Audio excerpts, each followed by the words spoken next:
नमस्कार सभी को सर्वज्ञशाला के इस ऑनलाइन प्लेटफॉर्म पर मैं अमित आप सभी भाइयों बहनों का बहुत बहुत स्वागत एवं अभिनंदन करता हूं। आपका इस क्लास में बहुत बहुत स्वागत है। जैसा कि हमारी जो क्लासेस चल रही हैं आपके इंडियन कॉन्स्टिट्यूशन या इंडियन पॉलिटी बोलिए, तो उस पे जो चर्चा हम कर रहे हैं उसमें आज हम एक नए भाग की तरफ बढ़ रहे हैं। क्योंकि और जो है पिछली क्लास में हमारी जो क्लास हुई थी लास्ट क्लास, उसमें हमने पार्ट 4A देख लिया था। तो आज एक नया भाग स्टार्ट होगा और नया भाग ये जो है ये बहुत ही बड़ा बड़ा भाग है और इसको हम बहुत विस्तृत बहुत डिटेल में देखेंगे।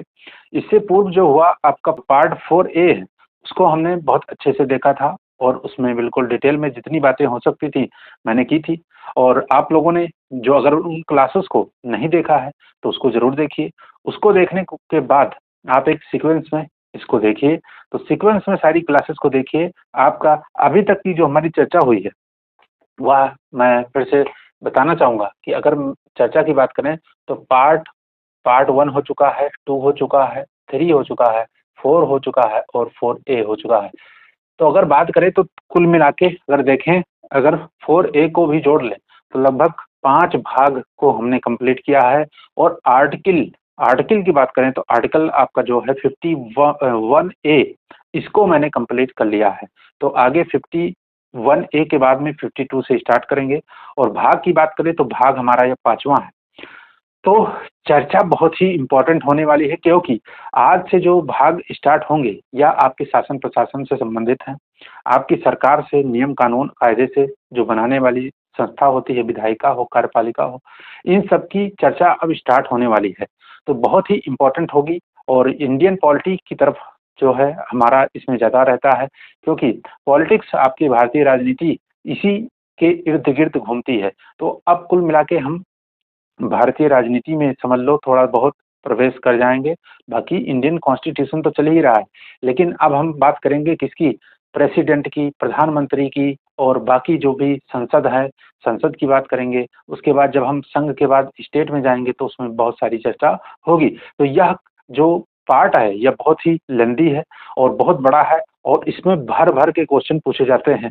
क्वेश्चन इससे इतने इम्पोर्टेंट क्वेश्चन बनते हैं कि पूछिए मत।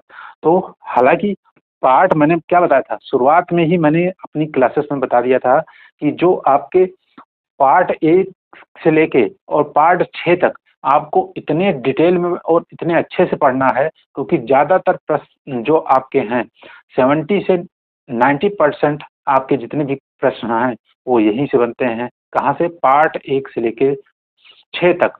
इसमें बनते सारे पार्ट से हैं लेकिन ज़्यादा क्वेश्चन इससे बनते हैं और बहुत डेप्थ में जाके क्वेश्चन पूछा जाता है। तो इस पार्ट को भी बहुत ही गंभीरता के साथ लीजिएगा। क्लास बहुत इंपॉर्टेंट होने वाली है और चर्चा को पूरा देखिए और देखने के बाद अगर आपको जैसा भी लगे फीडबैक अपना हो कमेंट बॉक्स में ज़रूर दीजिए। तो अब विलंब नहीं करेंगे और चर्चा को स्टार्ट करते हैं आज की। तो जैसा कि पार्ट 1 जिसमें आपका जो है संघ राज्य क्षेत्र यूनियन की बात हुई थी, यूनियन की, उसमें पार्ट 2 में आपका सिटीजनशिप बात हुई थी, पार्ट 3 में फंडामेंटल राइट्स की बात हुई थी, पार्ट 4 में डीपीएसपी की बात हुई थी और पार्ट 4 में फंडामेंटल ड्यूटीज की बात हुई थी। अभी जो पिछली हमारी क्लास संपन्न हुई उसमें हमने फंडामेंटल ड्यूटीज को 2 भागों में बहुत कंप्लीट बहुत डिटेल में हमने देखा था। तो चलिए अब स्टार्ट करते हैं आज पार्ट 5। और पार्ट 5 क्या है, पार्ट 5 को आप ध्यान रखिएगा, इसको बोलते हैं यूनियन, द यूनियन, यूनियन बोलते हैं, यूनियन लिखा मिलता है यहाँ पे द यूनियन। तो द यूनियन पार्ट 5 है और पार्ट 5 की अगर बात करें तो इसमें आपको आर्टिकल आर्टिकल कितने हैं, आर्टिकल जो है वह 52 से लेके 151 तक। तो पिछली क्लास में हमने कहाँ तक कर लिया था, 51A। 51 में 51A में फंडामेंटल ड्यूटीज दी हुई हैं। मैंने बताया टोटल 11 ड्यूटीज उसमें हमने बहुत डिटेल में देखा था। तो आज की क्लास में अब हम पार्ट 5 की तरफ बढ़ रहे हैं। आर्टिकल आपका 52 से 151 तक जो भी अनुच्छेद हैं उनकी चर्चा होती है पार्ट 5 में। उसके बाद में आपका पार्ट 6 जो आता है वह 152 आर्टिकल से लेकर 237 तक चलता है। तो आज हम पार्ट 5 को स्टार्ट कर रहे हैं। तो कितने आर्टिकल, इसमें आप समझ लीजिए लगभग 100 अनुच्छेद हमको पढ़ने होते हैं। तो कितनी कितना बड़ा यह भाग है भारतीय संविधान का और कितना इम्पोर्टेंट, कितना महत्वपूर्ण है, ये आपको ध्यान रखना है। तो सबसे पहले अगर बात करें तो संघ सरकार की, तो संघ सरकार में, संघ द यूनियन में आपको पता होना चाहिए कि इसमें क्या क्या भाग है। अगर इसका पार्टीशन करके देखें तो हम सबसे पहले अगर इसको भाग में वितरित करें तो पहले आता है आपका, अगर देखें तो इसको हम कार्यपालिका बोलते हैं, कार्यपालिका, एग्जीक्यूटिव बोलते हैं, एग्जीक्यूटिव एग्जीक्यूटिव बोलते हैं। उसके बाद में दूसरा जो इसमें अगर पार्टीशन करें तो यह विधायिका है, जिसको लेजिस्लेटिव बोलते हैं, लेजिस्लेटिव बोलते हैं, ठीक है। अगर बात करें तो कार्यपालिका में अनुच्छेद कितने पढ़ने होते हैं? 52 से लेके 78 तक, 52 से लेके 78 तक, जिसमें इसमें राष्ट्रपति भी आ जाते हैं, प्रधानमंत्री भी आ जाते हैं आपका, और आपके वो उपराष्ट्रपति भी आ जाते हैं। तो इस प्रकार कार्यपालिका में के अंतर्गत 52 से 78 अभी बताएंगे कार्यपालिका में कौन कौन शामिल है, यह भी आपको अभी बताया जाएगा। थोड़ा सा गंभीरता के साथ लीजिएगा इस क्लास को, क्योंकि इतना इम्पोर्टेंस है इसका। आप ऐसे समझ सकते हैं, इसमें कुल हमको लगभग 100 आर्टिकल्स पढ़ने होते हैं, और इन 100 आर्टिकल्स में ऐसा कोई आर्टिकल्स नहीं है जो जिससे प्रश्न नहीं पूछे जाते हैं। तो कार्यपालिका को ध्यान रखना है, 52 से 78 तक कार्यपालिका का हमें पढ़ना होता है। उसके बाद विधायिका की बात करें, जो विधायिका, तो विधायिका 79 से 123 तक इसको हमें पढ़ना होता है। उसके बाद न्यायपालिका आ जाता है, आर्टिकल 124 से 147 तक पढ़ना होता है। फिर कैग आ जाता है, कंट्रोलर ऑडिटर जनरल जिसको बोलते हैं, कैग, उसका अनुच्छेद 148 से लेके 151 तक पढ़ना होता है। तो कहाँ तक? यहाँ से 52 से स्टार्ट करेंगे और 52 से 151 तक का कंप्लीट बात हो चुकी है। तो अब बात करें तो कार्यपालिका, विधायिका और न्यायपालिका होता क्या है, इसको भी देख लीजिए। तो सबसे पहले अगर हम बात करें तो कार्यपालिका क्या होती है? कार्यपालिका किसी शासन व्यवस्था को, सबसे पहले विधायिका पे आइए, तो विधायिका की अगर बात करें तो विधायिका क्या करती है? किसी काम का निर्धारण करती है, किसी काम का निर्धारण करती है, काम का। अब वह काम कौन होगा? नियम कानून जो भी बनाए जाएंगे, किसी काम का निर्धारण करेगी। तो विधायिका ही कानून बनाती है, देश में कानून बनाती है, नियम बनाती है, विधायिका का काम है, जिसके अंतर्गत संसद आता है। आपको ध्यान रखना है, विधायिका के अंतर्गत क्या आता है? संसद आता है। तो उसको बात करें तो उसका काम क्या है? नियम कानून बनाना। आज संसद का काम है, विधायिका का काम है। तो यह किसी काम का निर्धारण करती है कि यह काम करना है। अब विधायिका ने निर्धारित कर दिया है, तो फिर उसके बाद नंबर आता है कार्यपालिका का। तो कार्यपालिका का नंबर आएगा, और कार्यपालिका जो विधायिका के द्वारा निर्धारित कार्य है उसको करेगी। कार्यपालिका क्या करेगी? कार्यपालिका जैसा नाम है, कार्य का पालन करेगी, और यह काम करेगी जो विधायिका के द्वारा निर्धारित कानून नियम के माध्यम से जो भी कार्य हैं उसका संचालन कौन करेगी? कार्यपालिका करेगी, ठीक है। उसके बाद अगर बात करें तो यह काम जो विधायिका के द्वारा निर्धारित कोई काम है वह कितना संगत है, न्याय संगत है। कोई काम जो है, किसी काम को जो निर्धारित किया गया है वह कितना न्याय संगत है और कितना उसका पालन किया जा रहा है, इसकी समीक्षा करने हेतु आपका क्या है? न्यायपालिका है। तो न्यायपालिका विधायिका के कामों के जो निर्धारण है या कार्यपालिका द्वारा जो किया जा रहा है, वह उसका जो है क्या करती है? समीक्षा करती है कि वह कार्य कितना न्याय संगत है, वह नियम कानून कितना न्याय संगत है। तो न्यायपालिका का काम है काम के निर्धारण किए गए हैं जो भी, उसका या कार्य जो हो रहा है उसका क्या करे? समीक्षा करे। तो न्यायपालिका ही क्या करती है? समीक्षा करती है। विधायिका और कार्यपालिका के द्वारा किए गए कार्य और निर्धारित कार्य जो भी है उसकी समीक्षा न्यायपालिका करती है। हालांकि न्यायपालिका काम ये तो है ही है, साथ साथ में क्या है? न्यायपालिका का काम है संविधान को ही समीक्षा करना। संविधान का समीक्षा करती है, न्यायपालिका ही करती है। तो यह बात ध्यान रखिएगा। तो इस प्रकार आपका पार्टीशन में हमने बता दिया कि पहले क्या पढ़ना है? कार्यपालिका 52 से लेकर 78 तक आर्टिकल हैं। उसके बाद बात करें विधायिका, जिसमें 79 से लेकर 123 तक आर्टिकल्स हैं। उसके बाद बात करें न्यायपालिका, तो न्यायपालिका में 124 से 147 तक आर्टिकल्स हैं। उसके बाद बात करें कैग, ऑडिटर जनरल की बात करें कैग, तो उसका जो है आर्टिकल 148 से लेके 151 तक इसका विश्लेषण हम करते हैं। तो सबसे पहले आप इसका एक जो है नॉर्मल परिभाषा आप समझ चुके होंगे कि कार्यपालिका क्या है, विधायिका क्या है, न्यायपालिका क्या है। अब बात करें अगर तो कार्यपालिका के अंतर्गत क्या क्या आते हैं, कौन कौन से पद हैं आते हैं, उसको देखिएगा। विधायिका के अंतर्गत मैंने बता दिया संसद आती है, और संसद में मैंने बताया कि जो राज्यसभा है या लोकसभा है, और साथ साथ में कौन राष्ट्रपति भी संसद का हिस्सा होता है। तो अगर बात करें कार्यपालिका के अंतर्गत, यहाँ पे आपको नोट डाल के बिल्कुल अच्छे से लिखना है कि कार्यपालिका में कौन कौन शामिल है। यहाँ लिख रहा हूँ कार्यपालिका, कार्यपालिका में कौन कौन शामिल होगा, तो ध्यान रखिएगा। तो पहला अगर बात करें, सबसे पहले राष्ट्रपति, राष्ट्रपति, और राष्ट्रपति ही क्या, कार्यपालिका शक्ति जो भी है वह किसमें, राष्ट्रपति में ही निहित होती है। ध्यान रखिएगा, राष्ट्रपति के अंतर्गत ही सभी समस्त जो एग्जीक्यूटिव पावर्स हैं वह राष्ट्रपति में ही निहित होती हैं। ध्यान रखिएगा, राष्ट्रपति हो गया। उसके बाद बात करें तो उपराष्ट्रपति भी कार्यपालिका में ही आता है। उपराष्ट्रपति यानी वाइस प्रेसिडेंट। उसके बाद तीसरा आपका जो है प्रधानमंत्री भी कार्यपालिका में भी आते हैं, कार्यपालिका में ही आते हैं, एग्जीक्यूटिव पावर है। उसके बाद चौथा बात करें तो उसमें आपका जो है मंत्रिपरिषद आ जाती है, पूरी पूरी मंत्रिपरिषद जो भी होती वो भी कार्यपालिका ही तो है, वह काम का ही तो संचालित, कार्य ही तो संचालित करती है। उसके बाद बात करें तो आपके जो महान्यायवादी हैं, महान्यायवादी वो भी क्या हैं, कार्यपालिका के अंतर्गत ही आते हैं। तो ध्यान रखिएगा, महान्यायवादी भी आते हैं। ठीक है, तो अनुच्छेद 52 से 78 के अंतर्गत ही ये आपके 5 जो कार्यपालक शक्तियां हैं वह इसके अंतर्गत आती हैं। बाकी समस्त कार्यपालिका की जो शक्ति होती है वह राष्ट्रपति में ही निहित होती है।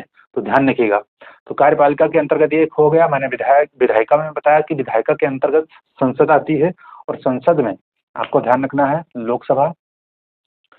अगर विधायिका की बात करें तो विधायिका में क्या हो गया, संसद आ जाती है, और संसद में क्या आ जाते हैं, संसद में कौन, लोकसभा, लोकसभा, राज्यसभा, और संसद का हिस्सा भी जो है राष्ट्रपति भी होता है, राष्ट्रपति भी होता है।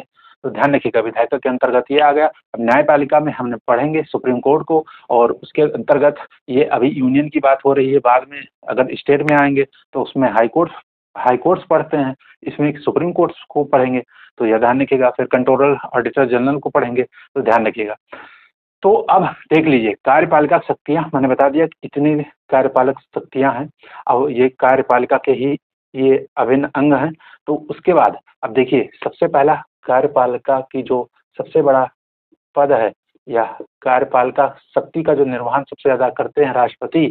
तो हम सबसे पहले अब संघ सरकार के अंतर्गत यानी पार्ट 5 के अंतर्गत हम सबसे पहले जो है स्टार्ट करेंगे किसको, राष्ट्रपति को, प्रेसिडेंट को। तो प्रेसिडेंट को स्टार्ट करते हैं आज की क्लास में। सबसे बहुत ज़्यादा इम्पोर्टेंट होगा प्रेसिडेंट, प्रेसिडेंट की क्लास चलेगी, और अब प्रेसिडेंट को देखेंगे। प्रेसिडेंट में भी जो बहुत लोग क्या करते हैं, इसमें भी आर्टिकल में डिवीजन कर लेते हैं, लेकिन आर्टिकल में हम इसको डिवीजन नहीं करेंगे। 52 से स्टार्ट होता है, बाकी इसको हम डिवाइड नहीं करेंगे, ध्यान रखिएगा। तो प्रेसिडेंट को हम स्टार्ट करते हैं, प्रेसिडेंट यानी राष्ट्रपति।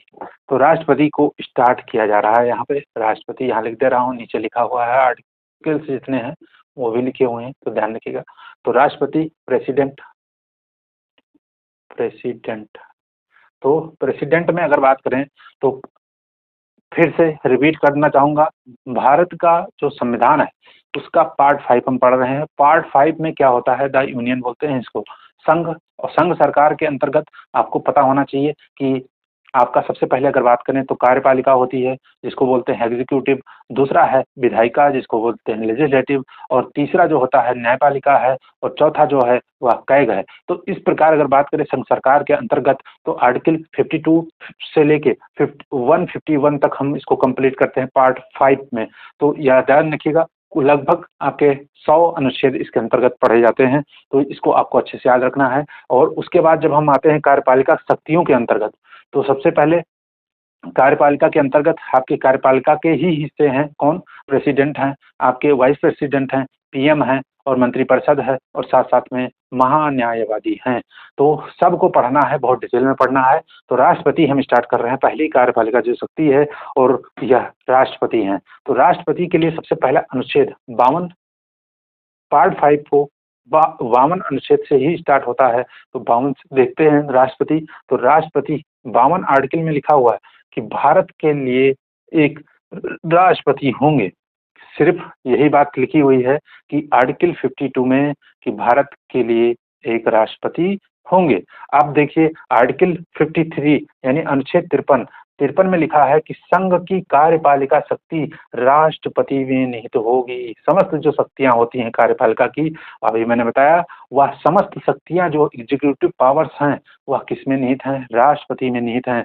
हालांकि इसकी जो पावर का इस्तेमाल जो है वह कौन करता है? पावर का इस्तेमाल कौन करता है? पीएम करता है। पीएम करता है। बाकी अगर देखें संवैधानिक दृष्टि से, तो संवैधानिक दृष्टि से आपका प्रेसिडेंट ही है। समस्त एग्जीक्यूटिव पावर्स की सुप्रीम कमांडर यही है, समझ लीजिए। लेकिन इसके पावर्स का इस्तेमाल कौन करता है? पीएम करते हैं, यानी प्रधानमंत्री जी करते हैं। तो ध्यान रखिएगा। तो आर्टिकल 53 में लिखा है कि संघ की कार्यपालिका शक्ति राष्ट्रपति में निहित होगी। अब 52 से 53 हो गया। अनुच्छेद 54 की बात करें तो इसमें राष्ट्रपति के चुनाव संबंधी जो बातें हैं, राष्ट्रपति का चुनाव लिखा है। अब राष्ट्रपति का चुनाव कैसे होगा? चुनाव, अगर समस्त चुनाव की बात करें तो समस्त चुनाव की चर्चा हम किसी एक ही क्लास में करेंगे कि कैसे चुनाव होता है। उसकी क्लास कभी एक ही क्लास में सिर्फ राष्ट्रपति का हम चुनाव करवाएंगे। लेकिन यहाँ पे आपको आर्टिकल 54 याद रखना है। 54 अनुच्छेद 54 जिसमें लिखा है कि राष्ट्रपति का चुनाव, क्या लिखा है? राष्ट्रपति का इलेक्शन, चुनाव। अब चुनाव कैसे होगा? चुनाव का विधि नहीं है, राष्ट्रपति का चुनाव लिखा है। अब चुनाव में कौन शामिल होगा यह बात लिखी हुई है। तो ध्यान रखिएगा। चुनाव का बात करें तो राष्ट्रपति का जो चुनाव होगा उसके लिए निर्वाचक मंडल बनता है। निर्वाचक मंडल क्या होता है? जो वोट देते हैं, कौन कौन वोट दे सकते हैं उसके अंतर्गत निर्वाचक मंडल बनता है।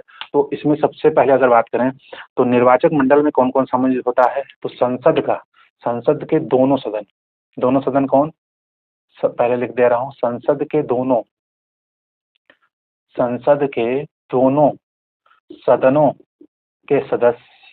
सदनों के सदस्य नहीं लिखेंगे, निर्वाचित सदस्य लिखेंगे।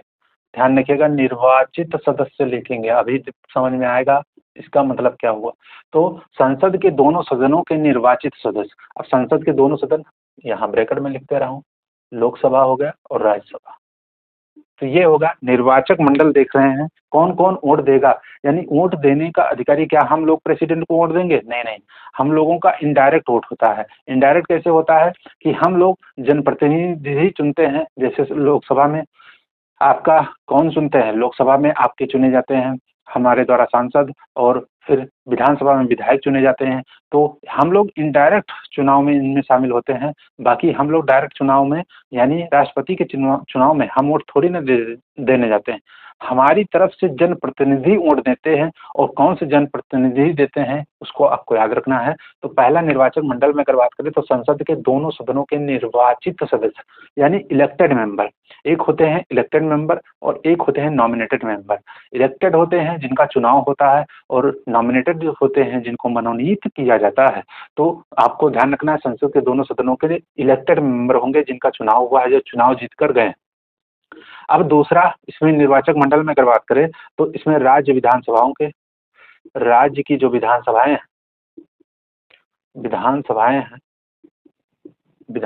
हैं उससे राज्य विधानसभाओं के निर्वाचित सदस्य। ध्यान रखिएगा, विधानमंडल की बात नहीं हो रही है। राज्य विधानसभाओं, जो भी विधानसभाएं हैं उसके निर्वाचित है सदस्य। यहाँ बहुत ज्यादा कंफ्यूजन होता है, इसलिए मैं क्लियरिटी के साथ बताना चाहूंगा कि जैसे देखो यहाँ पे सिर्फ विधानसभाएं लिखा है, विधानमंडल नहीं लिखा है। विधानमंडल क्या होता है? विधानमंडल होता है आपका विधानसभा, और विधानसभा जैसे आपका केंद्र में 2 सदन होते हैं, राज्यसभा लोकसभा, वैसे विधानमंडल के अंतर्गत तो केंद्र वाले दोनों सदनों को मिला के संसद बोलते हैं, और राज्य वाले जो दोनों सदन हैं उसको मिला के विधानमंडल बोलते हैं। तो राज्य में पहला सदन होता है विधानसभा, दूसरा होता है विधान परिषद। विधान परिषद हर राज्यों में नहीं होती है, ध्यान रखिएगा, कुछ ही राज्यों में है परिषद। तो ध्यान रखिएगा यहाँ पे सिर्फ किसका उल्लेख है, विधानसभाओं का उल्लेख है। तो इसलिए विधानसभाओं के निर्वाचित सदस्य भी इसमें शामिल होते हैं, यानी राष्ट्रपति के चुनाव में शामिल होते हैं। तो दो दो लोग हो गए। अब तीसरी बात करें तो इसमें दिल्ली, चूंकि दिल्ली तथा पुडुचेरी पुदुचेरी है तो ये यूनियन टेरिटरी, ठीक है, लेकिन यहाँ पे विधानसभाएं थी, विधानसभाएं ही थी, विधानसभाएं थी क्या, विधानसभाएं हैं, विधानसभाएं हैं। और इन विधानसभाएं हैं इसलिए इसलिए यहाँ के भी जो विधानसभा के निर्वाचित सदस्य हैं वो भी शामिल होंगे, निर्वाचित सदस्य होंगे वो भी शामिल होंगे, निर्वाचित सदस्य। और ये विधानसभाएं यहाँ पे कब, यह जो आपका इसमें आपका अप्रूवल जो दिया गया था, तो 70वां संविधान संशोधन के माध्यम से 70वां संविधान संशोधन जो कि आपका 1992 में हुआ था, उसके माध्यम से दिल्ली तथा पुडुचेरी विधानसभाओं के जो निर्वाचित सदस्य हैं वह भी जो है राष्ट्रपति के निर्वाचक मंडल में शामिल हुए थे। तो ध्यान रखिएगा, बहुत ही इंपॉर्टेंट चीजें चल रही हैं, आपको कतई जो है भूलना नहीं है और बहुत बिल्कुल एकाग्रता के साथ पढ़ाई करनी है। तो निर्वाचक मंडल में 3 लोग की बात हो चुकी, और अब जैसा कि पता है आपको जम्मू कश्मीर भी यूटी बन चुका है, यूटी है, और यूटी है लेकिन विधानसभा यहाँ भी है, तो यहाँ के भी सदस्य शामिल होंगे। तो इस प्रकार निर्वाचक मंडल जो प्रेसिडेंट का होगा, जो वोट देने के लिए जो वोट देंगे, उसमें कौन कौन है आपको ध्यान रखना है। तो उसमें फिर से रिपीट कर दूं, उसमें लोकसभा और राज्यसभा इन दोनों के निर्वाचित सदस्य, इलेक्टेड मेंबर ना कि नॉमिनेटेड मेंबर, तो इलेक्टेड मेंबर शामिल होंगे। साथ में सभी राज्यों के विधानसभाओं के निर्वाचित सदस्य इसमें शामिल होंगे, यानी इसमें विधानसभा के शामिल होंगे। अगर किसी राज्य में विधान परिषद है तो उसके कोई भी सदस्य इसमें शामिल नहीं होंगे। उसके बाद अगर बात करें तो इसमें तीसरा क्या, दिल्ली और पुडुचेरी जो कि 70वां संविधान संशोधन जो कि हुआ 1992 में, उसके माध्यम से दिल्ली और पुडुचेरी के जो विधानसभाएं थी उसके इलेक्टेड मेंबर को भी इसमें शामिल किया गया। उसके बाद जम्मू कश्मीर जो कि वर्तमान में यूटी है, और दिल्ली पुडुचेरी भी यूटी है, तो यूटी के वे सदस्य जहां पे जिस यूटी में विधानसभा है तो उसके इलेक्टेड मेंबर को भी शामिल किया गया है, तो यानी जम्मू कश्मीर के भी इलेक्टेड मेंबर इसमें शामिल होंगे। तो इस प्रकार आपको ध्यान रखना है। तो ये निर्वाचक मंडल है। निर्वाचक मंडल मतलब ये होता है कि जैसे अगर किसी सांसद का चुनाव हो रहा है तो उस संसदीय क्षेत्र में जितने भी मतदाता हैं, जिनके पास वोटर कार्ड बन चुका है, जो 18+ आयु के हैं, जो मत देने के के अधिकारी हैं, वो क्या होते हैं, उनको मिला के वो क्या हो जाएगा, निर्वाचक मंडल। यानी उस संसदीय क्षेत्र में जितने भी मतदाता हैं वो सब मिला के क्या बनाएंगे, एक निर्वाचक मंडल। उसी प्रकार आप समझिए कि जैसे प्रेसिडेंट हैं तो प्रेसिडेंट के चुनाव में कौन कौन से लोग शामिल होंगे, वोट देने का अधिकारी कौन होगा, तो हम सभी लोग तो नहीं हो सकते ना, तो प्रेसिडेंट के चुनाव में जो जो लोग उसके मत देने का जो अधिकारी है उसी को मिला के आपका निर्वाचक मंडल उसको कहा जाता है। तो मैंने बता दिया निर्वाचक मंडल में कौन कौन शामिल होगा। अब अगर बात करें कौन कौन नहीं शामिल होगा, ये भी मोस्ट इंपॉर्टेंट है। तो राष्ट्रपति का चुनाव चल रहा है आर्टिकल 54, और आर्टिकल 54 में ये दिया हुआ है कि कौन कौन चुनाव में शामिल होगा और कैसे चुनाव होगा। चुनाव की विधि जो है वह अलग अनुच्छेद में है, लेकिन चुनाव होगा यह इसमें लिखा है 54 में, और कैसे कौन कौन शामिल होगा यह बात लिखी है। तो अब बात अगर करें तो कौन कौन शामिल होगा ये मैंने बता दिया, कौन कौन नहीं शामिल होगा ये भी जानना जरूरी है, क्योंकि कंफ्यूज हो जाएंगे आप लोग। तो इसमें संसद के मनोनीत सदस्य, संसद यानी जो आपके लोकसभा और राज्यसभा मनोनीत सदस्य यानी नॉमिनेटेड मेंबर नहीं शामिल होंगे, नॉमिनेटेड मेंबर नहीं शामिल होंगे। दूसरा अगर बात करें तो इसमें विधानसभा में मनोनीत सदस्य, मनोनीत कोई नहीं शामिल होगा, यानी नॉमिनेटेड कोई नहीं शामिल होगा। विधानसभा में मनोनीत ये भी नहीं शामिल होंगे। तीसरा आपको ध्यान रखना है, विधान परिषद के निर्वाचित और मनोनीत दोनों, विधान परिषद यानी दूसरा सदन होता है राज्यों में विधान परिषद के, तो निर्वाचित सदस्य और मनोनीत सदस्य दोनों हैं, ध्यान रखिएगा, मनोनीत भी, यानी निर्वाचित और मनोनीत, इलेक्टेड एंड नॉमिनेटेड दोनों मेंबर जो हैं विधान परिषद के वो शामिल नहीं होंगे। तीसरा आप ध्यान रखिएगा, इसमें विघटित यानी कोई डिजॉल्व हो गई है, डिजॉल्व सभा है कोई, मान लीजिए अगर राज्यसभा तो होती नहीं कभी, अगर लोकसभा मान लीजिए कोई और है जो विघटित हो जाती है, विघटित सभा के सदस्य नहीं शामिल होंगे, विघटित सभा के सदस्य नहीं शामिल होंगे। मान लीजिए लोकसभा विघटित कर दी गई है तो उसके सदस्य नहीं शामिल होंगे। राज्यसभा कभी डिजॉल्व नहीं होती, ध्यान रखिएगा। उसके बाद में अब ये हो गया, तो इस प्रकार अगर बात करें तो ये 4 पॉइंट भी आपको याद रखने हैं कि कौन कौन शामिल नहीं होगा राष्ट्रपति के निर्वाचक मंडल में, ये आपको याद रखना है कि ये लोग नहीं शामिल होंगे। तो अनुच्छेद 54 तक की बात हो चुकी और बहुत अच्छे से पढ़ चुके होंगे। फिर से अगर बात करें तो रिपीट करने की जरूरत है क्या? नहीं, फिर से रिपीट करने की कोई जरूरत नहीं है। 52 में लिखा है भारत का एक राष्ट्रपति होगा, 53 में लिखा है आपका कि जो है समस्त कार्यपालक शक्तियां जो है वह किसके पास होंगी, राष्ट्रपति में निहित होंगी, अनुच्छेद 53। और अनुच्छेद 54 में है राष्ट्रपति का चुनाव, निर्वाचक मंडल में कौन कौन शामिल होगा, यह सब बातें हैं इसके अंतर्गत, तो आप समझ चुके होंगे। अब अगर बात करें तो आर्टिकल 55 पर हम बढ़ेंगे। 54 हो चुका है, 55 देखिए, और 55 बहुत इंपॉर्टेंट है और इसमें निर्वाचन की विधि दी गई है, विधि दी गई है कैसे कैसे होगा। तो अनुच्छेद 55 इसमें लिखा है राष्ट्रपति के निर्वाचन की विधि, राष्ट्रपति के निर्वाचन की विधि। अभी बस आप इतना समझिए कि राष्ट्रपति के निर्वाचन की विधि लिखी गई है और इसमें ध्यान रखिएगा, तो इसमें राष्ट्रपति का चुनाव जो होगा वो कैसे होगा। राष्ट्रपति का चुनाव जो होगा एकल संक्रमणीय एकल संक्रमणीय आनुपातिक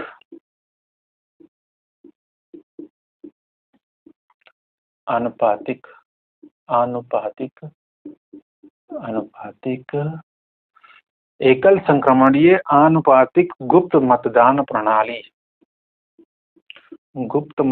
प्रणाली द्वारा होता है। इस तरीके से विधि बनाई जाती है। राष्ट्रपति के निर्वाचन की जो विधि होती है वह कैसे होती है, एकल संक्रमणीय आनुपातिक गुप्त मतदान प्रणाली के द्वारा राष्ट्रपति का निर्वाचन किया जाता है, यह विधि है। अब ध्यान रखिएगा, इसके अगर बात करें तो एकल संक्रमणीय जो मत पद्धति होती है इसके जन्मदाता हैमर माने जाते हैं। आगे मैं बताऊंगा, हैमर जो एक ब्रिटिश हैं, ब्रिटेन के वासी हैं, तो हैमर माने जाते हैं एकल संक्रमणीय मत पद्धति के जनक। और इसे जो है आपको ध्यान एंड्रे सिस्टम भी कहा जाता है, क्योंकि एक एंड्रे थे डेनमार्क के मंत्री, उनके अनुरोध पे या 1956 में लागू किया गया था। तो ध्यान रखिएगा, इसे वरीयता प्रणाली भी कहते हैं। अब आगे चर्चा करेंगे वरीयता प्रणाली, कैसे वरीयता प्राप्त होती है। इसमें चुनाव जब मतदान होता है तो इसमें क्या होता है कि जब बैलेट पेपर भरा जाता है तो कैंडिडेट के द्वारा, ऐसे मान लीजिए 2 कैंडिडेट चुनाव लड़े हैं, तो हम अगर वोट दे रहे हैं तो एक वरीयता क्रम होता है। ऐसे 2 कैंडिडेट हैं तो पहले वरीयता हम किसको देना चाहते हैं, किसी मान लीजिए एक्स कैंडिडेट को, और दूसरे में वाई को। अगर बात करें तो वहाँ पे ये सब काम आता है बाद में, जब मतगणना होती है तब ये काम आता है। वरीयता प्रणाली भी इसको बोलते हैं। तो एकल संक्रमणीय आनुपातिक गुप्त मतदान प्रणाली, और राष्ट्रपति का जो निर्वाचन कैसे कैसे वोट पड़ता है, कितने वोटर लगभग शामिल होते हैं, इन सब की चर्चा हम बहुत विस्तृत रूप से एक क्लास में करेंगे। बस आपको ध्यान रखना है आर्टिकल 55 राष्ट्रपति के निर्वाचन की पद्धति का इसमें उल्लेख है। और ध्यान रखिएगा, उम्मीदवार के लिए, जब किसी राष्ट्रपति के उम्मीदवार के लिए क्या होता है कि अगर मान लीजिए कि राष्ट्रपति का उम्मीदवार वर्तमान में ले लेते हैं, कोई मंत्री ले लेते हैं, मान लीजिए किसको ले लें, मान लीजिए राष्ट्रपति हमको बनाना है किसको, आपके शिवराज सिंह चौहान जो मंत्री हैं वर्तमान में, शिवराज सिंह चौहान जो मंत्री, इनको मान लीजिए आपको क्या बोलते हैं, इनको बनाना है क्या, राष्ट्रपति। अब इनको राष्ट्रपति बनाने के लिए हमको क्या चाहिए कि 50 कैंडिडेट, जो ये निर्वाचक मंडल था उसी में से 50 कैंडिडेट इनके प्रस्तावक बनेंगे, कि प्रस्ताव रखेंगे कि हम इसके जो है इनको हम जो है क्या प्रेसिडेंट का कैंडिडेट बनाते हैं। 50 प्रस्तावक होने चाहिए और 50 प्रस्तावक के साथ 50 अनुमोदक भी होने चाहिए। अनुमोदन जो दें कि यानी हम इनको जो है अनुमोदित करते हैं, यानी इनको हम पास करते हैं, इनको बनाया जाएगा। तो 50 प्रस्तावक और 50 अनुमोदक, ये दोनों कैंडिडेट होने चाहिए। 50 प्रस्तावक और 50 अनुमोदक ये होने चाहिए, किसके लिए, किसी प्रेसिडेंट कैंडिडेट के लिए। और ये निर्वाचक मंडल में से ही 50-50 लोग होते हैं। और साथ में ये जो प्रस्तावक और अनुमोदक हैं, ये राशि रखते हैं यहाँ पे। अभी तो वर्तमान में कितनी है, वर्तमान में अगर बात करें तो 15,000 है, 10,000 नहीं, 15,000 रुपये। 15,000 रुपये रखा जाता है। कौन सी एक राशि रखी जाती है, जो आपका राशि रखी जाती है जमानत के रूप में। और 1/6 अगर मत नहीं प्राप्त होता है, 1/6 मत से कम प्राप्त होता है, तो यह राशि जब्त कर ली जाती है। तो यह ध्यान रखिएगा, 50 प्रस्ताव 50 अनुमोदक। इससे पहले 1997 से पूर्व इसमें 10-10 होते थे। 50 कब हुए हैं, 1957 में। और इससे पहले क्या होते थे, 10 प्रस्तावक होते थे और 10 ही अनुमोदक होते थे, अनुमोदन जो देते थे। ठीक है, अनुमोदक जो होते थे 10 होते थे। तो यह आपको ध्यान रखना है। समझ गए होंगे कि वर्तमान में अगर बात करें तो क्या है कि 50 प्रस्तावक 50 अनुमोदक होने चाहिए किसी को प्रेसिडेंट कैंडिडेट बनाने के लिए। और ये 50 प्रस्तावक और 50 अनुमोदक कहाँ से होते हैं, ये जो निर्वाचक मंडल मैंने बताया कि राष्ट्रपति का जो निर्वाचन मंडल है, उसी के मंडल के अंतर्गत 50 लोग प्रस्ताव रखेंगे कि इस फला इंसान को हम जो है कैंडिडेट बना रहे हैं, और 50 लोग उसको अनुमोदित करेंगे, तो वह कैंडिडेट के रूप में घोषित हो जाएगा। और बात करें तो इसमें 15,000 रुपये जमानत राशि रखी जाती है। अगर 1/6 पूरे मत का 1/6 अगर वोट नहीं प्राप्त होता, तो वह राशि जब्त कर ली जाती है। तो यह ध्यान रखना है। और अगर बात करें, यह 50 प्रस्तावक और 50 अनुमोदक, ये जो संख्या है 1997 में की गई है। इससे पहले 10 प्रस्तावक होते थे और 10 अनुमोदक होते थे, और राशि थी 2500 रुपये। 2500 रुपये राशि रखी जाती थी। अगर 1/6 मत न प्राप्त हो तो राशि क्या जब्त कर ली जाती थी। तो यह बात ध्यान रखनी है। यह आपका निर्वाचन की विधि है। एकल संक्रमणीय आनुपातिक गुप्त मतदान प्रणाली द्वारा राष्ट्रपति का निर्वाचन होता है। इसकी चर्चा अब कैसे कैसे वोट पड़ता है, कितने वोटर लगभग हो जाते हैं, इन सब की चर्चा किसी हम एक क्लास में बहुत डिटेल में करेंगे। तो आज की चर्चा को अब यहीं तक रखते हैं। आप लोगों को यह क्लास कैसी लगी कमेंट बॉक्स में ज़रूर बताइएगा। जो भी आपका फीडबैक हो, निगेटिव या पॉजिटिव, ज़रूर दिया करिए। अगर क्लास पसंद आए तो उसको शेयर ज़रूर किया करिए, और शेयर करने के साथ चैनल को सब्सक्राइब करना तो बिल्कुल मत भूलिए। आपका सहयोग रहेगा तो निरंतर क्लास चलती रहेगी। और साथ में अच्छे अच्छे सब्जेक्ट, जैसे अभी तो मेरा जो कोर सब्जेक्ट है ज्योग्राफी, मैंने उसको स्टार्ट ही नहीं किया है। तो बहुत सारे ऐसे सब्जेक्ट हैं जिनका अनुभव और जिनकी रुचि मुझे बहुत है, और मैंने बहुत गंभीरता से, बहुत गहनता से पढ़ाई की है, उसको हम आपके सामने रखेंगे। तो आपका सहयोग निरंतर बना रहे। जैसा भी आपका फीडबैक रहा करे, कमेंट बॉक्स में ज़रूर दिया करिए। तो मिलेंगे नेक्स्ट चर्चा में। तब तक के लिए आप सभी को राधे राधे, जय श्री कृष्णा।